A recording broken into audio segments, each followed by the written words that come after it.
Bapak sekalian, kita tunggu saja, beliau sekarang lagi menuju ke sini di OTW Ustadznya.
أشهد أن محمدا رسول الله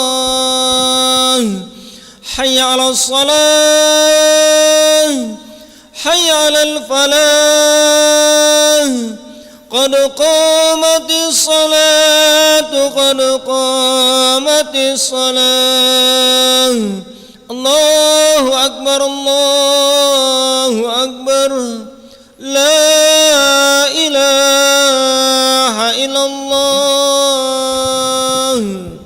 Istau sufufakum fa inna taswiyata sufuf min tamamis salah. Lurus dan rapatkan saf.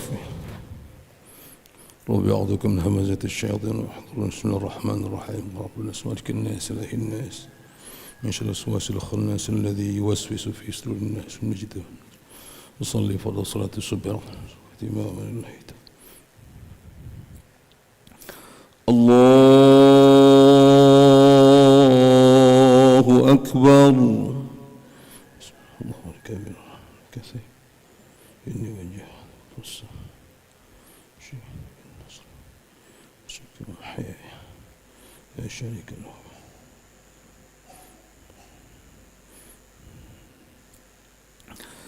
Bismillahirrahmanirrahim.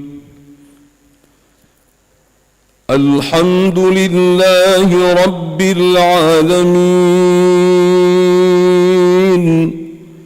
الرحمن الرحيم مالك يوم الدين إياك نعبد وإياك نستعين اهدنا الصراط المستقيم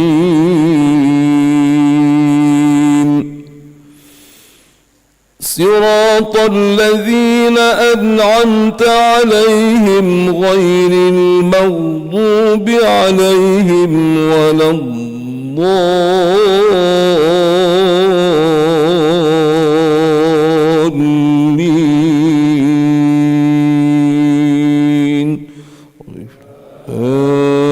آمين.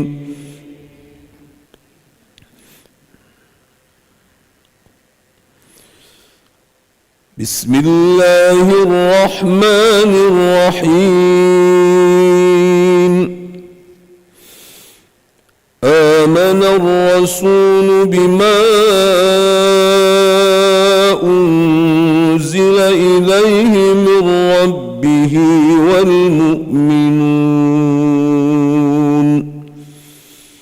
كل آمن بالله وملائكته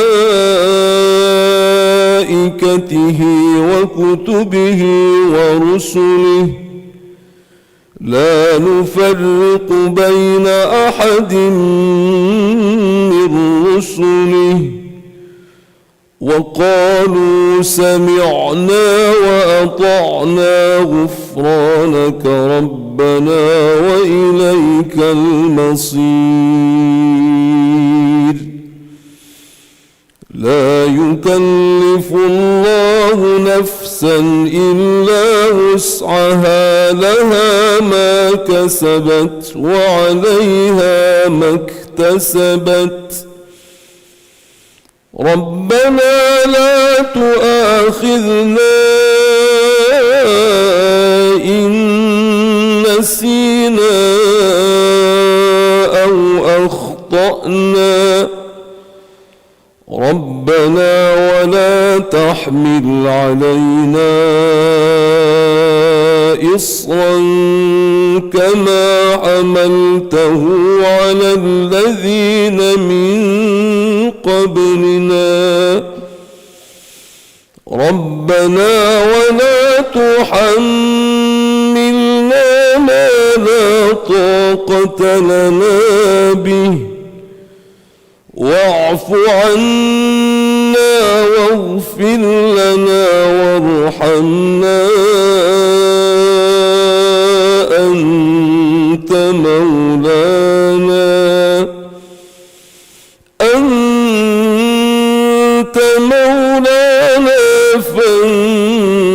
وانصرنا على القوم الكافرين.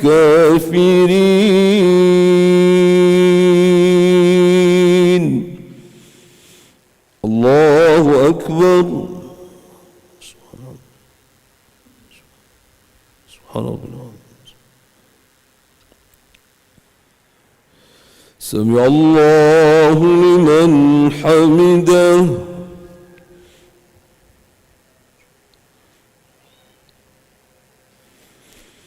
الله أكبر.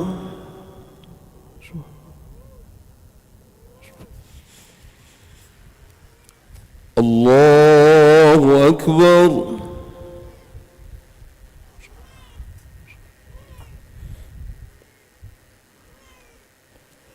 الله أكبر.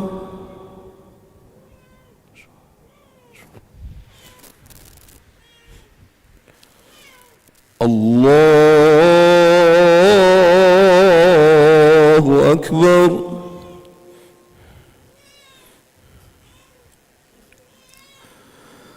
بسم الله الرحمن الرحيم. الحمد لله رب العالمين.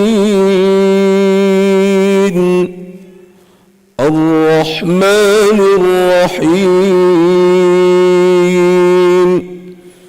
مالك يوم الدين. إياك نعبد وإياك نستعين. اهدنا الصراط المستقيم. صراط الذين أنعمت عليهم غير المغضوب عليهم ولا الضالين.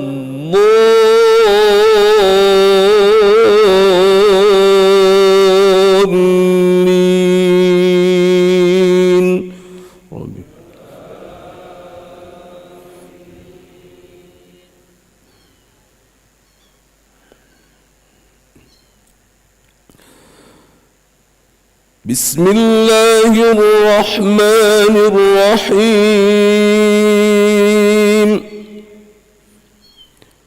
فإذا جاءت الطامة الكبرى يوم يتذكر الإنسان ما سعى وبرزت الجحيم لمن يرى. فأما من طغى وآثر الحياة الدنيا فإن الجحيم هي المأوى. وأما من خاف مقام ربه ونهى النفس عن الهوى فإن الجنة هي المأوى. يسألونك عن الساعة أيان مرساها فيما أنت من ذكراها إلى ربك منتهاها. إنما أنت منذر من يخشاها كأنهم يوم يرونها لم يلبثوا إلا عشية أو ضحاها. الله أكبر.